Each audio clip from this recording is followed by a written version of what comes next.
seperti kepada anak-anak. Hai anakku, janganlah anggap enteng didikan Tuhan, dan janganlah putus asa apabila engkau diperingatkannya. Puji Tuhan. Inilah kebenaran firman Tuhan, di mana dikatakan di sini yang mau akan kita pelajari.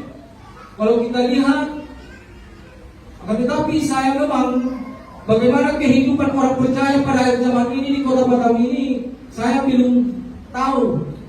Akan tetapi kalau di kota Padang Sidimpuan, kalau saya lihat bagaimana kehidupan orang percaya pada akhir zaman ini, akibat apa yang telah mereka terima di dalam kehidupannya, akibat apa yang mereka dapat di dalam kehidupannya, ketika mereka meminta kepada Tuhan, Tuhan belum memberikan jawaban itu kepada mereka, sehingga banyak orang percaya di mana keimanan mereka semakin surut hari demi hari, minggu, bahkan sampai bulan, bahkan sampai tahun. Bahkan banyak kejadian yang terjadi di kota Padang Sidimpuan,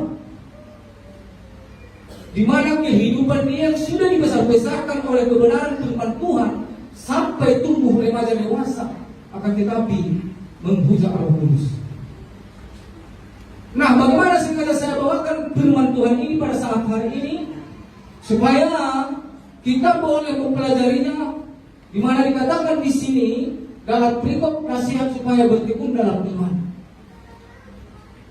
Ondo na penting di bagasan imun mina porsia, di nalamang adopi na masa di ari na parkulyo. Alam ini dokter bison di ayat 4, dampo na tiris do pendulanmu di nalao mangano dosa na adopi portigo. Nah, saya sebagai hamba Tuhan menasihatkan supaya melalui kebenaran firman Tuhan ini ketika di dalam kehidupan kita sehari-hari, supaya kita membuang segala dosa, apa yang ada kita lihat, apa yang telah kita lakukan di dalam kehidupan kita. Dan saya percaya bahwa setiap umat manusia, setiap insan manusia, terutama orang percaya, kadang-kadang tidak terlepas daripada dosa. Karena di mana zaman yang semakin canggih ini, akan tetapi firman Tuhan berkata bahwa supaya kita membuang dosa itu dari kehidupan kita, dari kekeluargaan kita, supaya kita jangan diperbudak oleh dosa di dalam kehidupan kita. Karena kita tahu bahwa salah satu untuk menghambat apa yang mau kita minta kepada Tuhan, apa yang mau kita harapkan terjadi di dalam kehidupan kita, bisa saja dosa itu menghambat datangnya apa yang mau kita minta kepada Tuhan. Ini kebiasaan Tuhan. Orang ini bahasa Tikion, posia doau, jalan hidup pun, jalan hidup posia do hidup. Kalau kita melakukan sesuai apa yang telah difirmankan oleh Tuhan, kalau kita lakukan, pasti kita percaya Tuhan akan memberikan, menggenapi janjinya apa yang ada di dalam doa kita. Alami dok Tuhan tadi buku Nabayaw di ayat 5. Asa gabi unang anggap enten to hita hata ni Tuhan ta. Unang anggap enten hita didikan ni Tuhan, jangan yung Tuhan. Asa gabi unang mandele hita menuju pengunjungan kita. Sesekali Tuhan itu mau menegur kita. Karena kalau Tuhan masih mau menegur orang-orang percaya, bahwa itu salah satu bukti bahwa Tuhan itu masih menganggap kita anaknya. Alain kalau Tuhan menegur kita, kalau Tuhan tidak mau menegur kita, berarti kita bukan lagi anak-anak Tuhan, melainkan anak-anak kampung. Itu firman Tuhan. Alain itu kita dapat menggunakan hubungan lagi, hubungan akan kesaksian nih hal binatang. Saya sangat terharu. Alay porsiya doang unang gala nila masa, unang ala ni persoalan. Dari modu ha porsiya unang manang tunggal hamusian dalam itu hak. Tetaplah berdoa kepada Tuhan, karena bagaimanapun bahwa apapun keputusan Tuhan itu bisa kita ubah. Supaya kita boleh sesuai dengan kebenaran firman Tuhan, apa keputusan Tuhan yang terjadi di dalam kehidupan saudara bisa kita ubah melalui kekuatan doa. Coba kita lihat bagaimana ketika yang terjadi di dalam 2 Raja-Raja 20 ayat 1 sampai 6. Ketika Tuhan memberikan suatu keputusan kepada Raja Hizkia bahwa Raja Hizkia harus mati. 2 Raja-Raja 20 ayat 1 sampai 6. Raja Hizkia, kamu harus mati. Itu suatu keputusan daripada Tuhan melalui Nabi Yesaya kepada Raja Hizkia ketika Raja Hizkia sakit. Lalu ketika Raja Hizkia mendengar keputusan Tuhan datang kepada dia, lalu dia berpaling berdoa kepada Tuhan. Lalu ketika itu sesudah dia berdoa, lalu Tuhan berfirman kepada Raja Hizkia, Raja Hizkia, aku sudah mendengar daripada doamu dan melihat air matamu yang bercucuran. Dan sekarang pun engkau tidak lagi jadi mati dan kupanjangkan umurmu 15 tahun lagi. Puji Tuhan. Ini tak kayak begitu. Maka ketika kita diperhadapkan dalam suatu masalah, ketika kita diperhadapkan dalam suatu persoalan, janganlah persoalan itu masalah itu, karena kita mempercayai bahwa manusia tidak terlepas daripada persoalan. Maka aktifkanlah iman yang ada di dalam kehidupanmu. Jangan kita percuma ketika kita dibesar-besarkan oleh kebenaran firman Tuhan mulai dari dulu sampai sekarang. Roh Kudus yang ada di dalam kehidupan kita, Roh Kudus yang telah kita terima, marilah setiap hari bahkan menit harus kita aktifkan di dalam kehidupan kita. Maka apa yang dikatakan oleh kata-kata bijak dari kebenaran firman Tuhan, senantiasalah merenungkan firman Tuhan itu siang dan malam, sehingga kamu tidak mudah jatuh terperosok di dalam kehidupan. Senantiasalah merenungkan firman Tuhan itu siang dan malam, sehingga engkau menjadi orang yang bijaksana di dalam kehidupanmu. Puji Tuhan. Ini kebenaran bagi Tuhan. Orang itu dibanggasan dia dapat puyo. Marilah kita selalu berdoa kepada Tuhan untuk menguatkan iman kita, karena kita masih mempercayai lebih parah lagi yang akan dihadapi oleh orang-orang percaya. Kalau kita menghadapi segala hal yang terjadi di dunia ini dengan kekuatan kita atau pikiran kita, kita tidak akan bisa melewati. Tetapi kalau kita memang senantiasa selalu hidup dalam Tuhan, maka apapun yang terjadi di dalam kehidupan kita, kita akan bisa melewati itu penuh dengan sukacita. Puji Tuhan. Itu hidup kaya puji Tuhan. Orang ini ibagasan tikyo. Akada manggulinang Hosea mahamu bila saksi ng kini baik suka dalam duka. Tetaplah berdoa kepada Tuhan. Pasti Tuhan akan menjawab ketika saudara berdoa kepada Tuhan meluapkan air mata. Apa yang berkeinginan dalam kehidupan itu kita punya Tuhan. Maka setiap persoalan itu selalu kalau kita buat iman kita itu seperti orang yang mendirikan rumah di atas batu bara. Bagaimanapun persoalan itu. Coba kalau kita lihat di dalam Matius 7 ayat 24 sampai dengan 27, apa yang dikatakan oleh kebenaran firman Tuhan. Matius 7 ayat 24 sampai dengan 27 dikatakan, setiap orang mendengar perkataanku dan melakukannya, dia sama seperti orang yang bijaksana yang telah mendirikan rumahnya di atas batu. Lalu kemudian turunlah hujan, datanglah banjir untuk melanda rumah itu. Akan tetapi rumah itu tidak roboh karena didirikan di atas batu. Ayat 26 dikatakan, tetapi setiap orang mendengarkan perkataanku dan tidak melakukannya, ia sama seperti orang bodoh yang mendirikan rumahnya di atas pasir. Kemudian turunlah hujan dan datanglah banjir, lalu angin melanda rumah itu sehingga rubuhlah rumah itu dan hebatlah kerusakannya. Maka di sini dikatakan dalam Matius 7 ayat 24 sampai dengan 27 bahwa hujan dan banjir digambarkan sebagai persoalan di dalam kehidupan setiap umat manusia, orang percaya. Nah, ketika persoalan itu, ketika hujan itu datang, ketika banjir itu melanda rumah itu karena didirikan di atas batu mama, maka rumah itu tidak dirobohkan.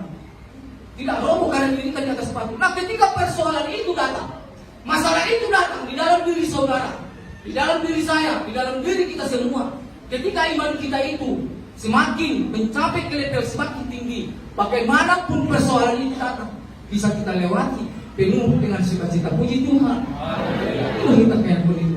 Kadang-kala kita tidak mendapatkan apa yang paling penting di dalam kehidupan kita. Kadang-kala kita mendapatkan suatu pelajaran yang sangat kita butuhkan. Setiap persoalan, setiap masalah yang datang, bukan untuk menjatuhkan saudara, bukan untuk menjatuhkan saya atau menjatuhkan kita semua. Akan tetapi hanya menguji seberapa mampukah iman saudara, iman saya, iman kita semua bertahan di dalam masalah itu. Puji Tuhan. Kita kayak puji Tuhan.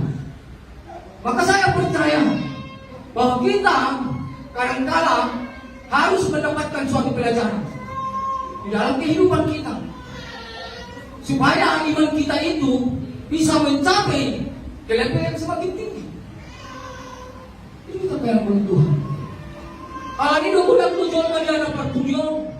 Allah di masa namun di mana Allah ditangiang na sendirian Tuhan dope. Ditangiang na. Orang jual mereka putus asa. Puasa kami puji semua ini. Tapi ini pagulang-gulang hata di Tuhan. Nga di pagulang-gulang ni Hulia Pentakos na Indonesia. Bahkan ada yang saya lihat 4 orang sekarang ketika dia merantau dari kota Padang Sinuntuan menuju perantauannya, ketika dia belum mendapatkan suatu pekerjaan, akan tetapi bisa dia menghujat Roh Kudus, meninggalkan agamanya akibat apa yang mau dia harapkan terjadi dalam kehidupannya, dia tidak bisa. Kenapa? Emangnya waktu itu adalah waktu kita. Waktu Tuhan itulah yang terbaik.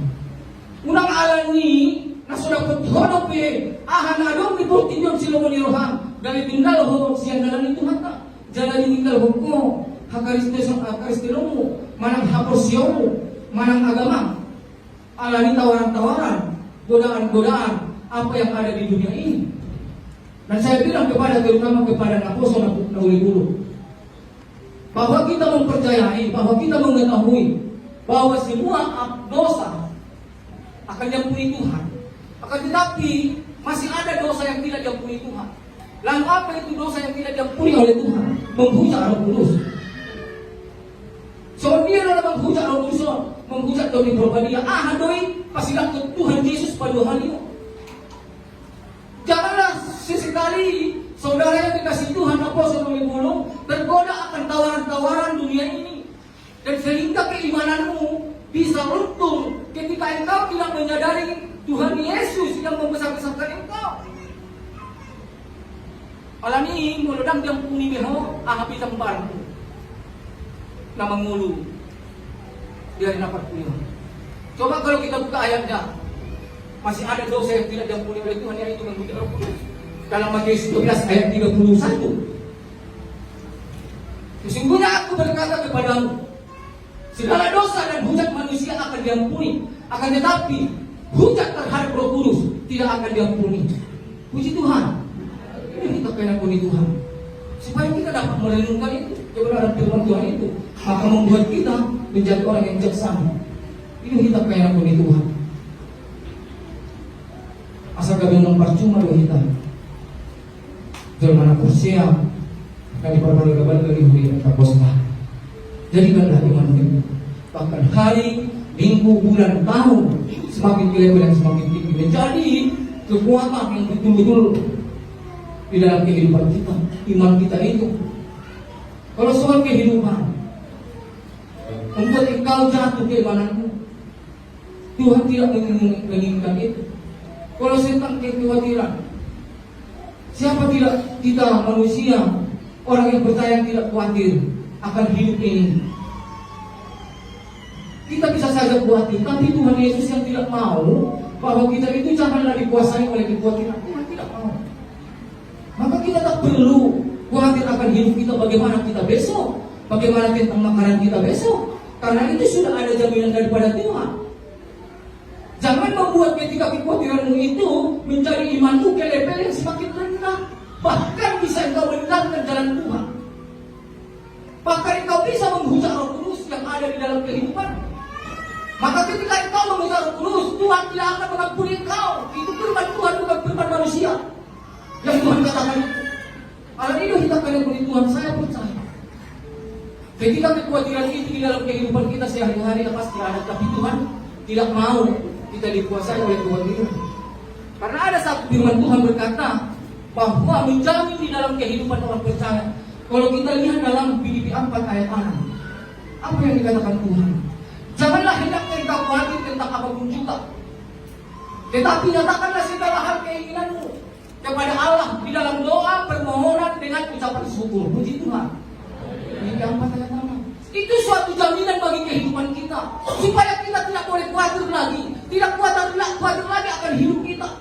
Karena jaminan melalui kebenaran firman Tuhan ini, jaminan Tuhan ini membuat di dalam kehidupan kita supaya kita selalu berharap kepada Tuhan. Aladana audo tugelekku marjanji boy mingkari molo juana hoinang utuor di homasogot habe itu yang bisa contoh. Alai lung juare mana boya ingkar. Akan tetapi Tuhan tidak pernah ingkar akan janji-janji Tuhan yang mau dia curahkan kepada setiap orang percaya. Ini kita kaya oleh Tuhan. Alam ini kung dihatan itu hatta di dalam Matius 6 ayat 33.